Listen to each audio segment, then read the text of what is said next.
రాముడు అరణ్యవాసానికి వెళ్ళిపోతున్నాడు. వెళ్ళిపోతూ తల్లి కౌసల్య దగ్గరికి వచ్చి నమస్కారం చేశాడు.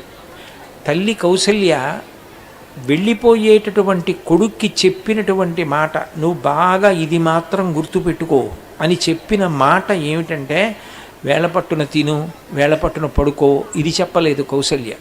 యం పాలయసి ధర్మం త్వం ధృత్యాచ నియమేనచ సవై రాఘవశార్దూల ధర్మస్త్వామభిరక్షతు అని చెప్పింది. రామ, నువ్వు ఎందుకు వెడుతున్నావు అడవికి? ధర్మం కోసం వెడుతున్నావు. ఏమిటి ధర్మం? కొడుకుగా మీ నాన్నగారు ఇచ్చిన వరం సత్యం అవ్వడం కోసం నువ్వు అడవికి వెళ్ళిపోతున్నావు. ధర్మం కోసం అని వెడుతున్నావు. ఇప్పుడు బాగానే ఉంటుంది. అడవికి వెళ్ళిన తర్వాత పెద్ద పెద్ద క్రూర మృగాలు అరుస్తాయి. చెట్టు కింద పడుకోవలసి వస్తుంది. అంతఃపురం కాదు కదా, ఇక్కడ వంట వాళ్ళు ఉండరు కదా, హంసతూలికా తల్పాలు ఉండవు కదా, రాత్రిళ్ళు రాక్షసులు తిరుగుతూ ఉంటారు. ఒక్కొక్కసారి వర్షాకాలంలో ఆహారం దొరకదు. గారపిండి తెచ్చి ముద్ద చేసుకుని దాచుకుని గారపిండి తినాలి. అప్పుడు తినడానికి వంటలు కూడా ఉండవు. అప్పుడు నేను ఎందుకు అనవసరంగా ధర్మాన్ని పట్టుకుని అడవికి వచ్చాను, నేను ఈ ధర్మం వదిలేసి ఉంటే హాయిగా రాజ్యం పరిపాలించి ఉండేవాడిని అని అనుకోకూడదు సుమా. కష్టం వచ్చినా సుఖం వచ్చినా ధర్మాన్ని మాత్రం విడిచిపెట్టకుండా పట్టుకో.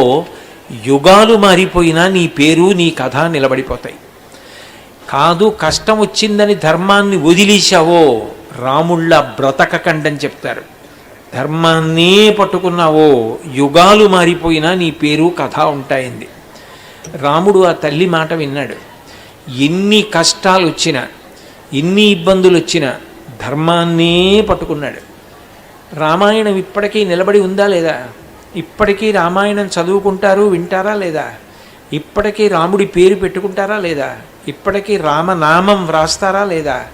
యుగాలు మారిపోయినా ఎప్పుడో త్రేతాయుగంలో జరిగిన రామాయణ కథ ద్వాపరయుగం అయిపోయి కలియుగం వచ్చినా కూడా నిలబడింది అంటే రాముడు ధర్మాన్ని పట్టుకున్నాడు.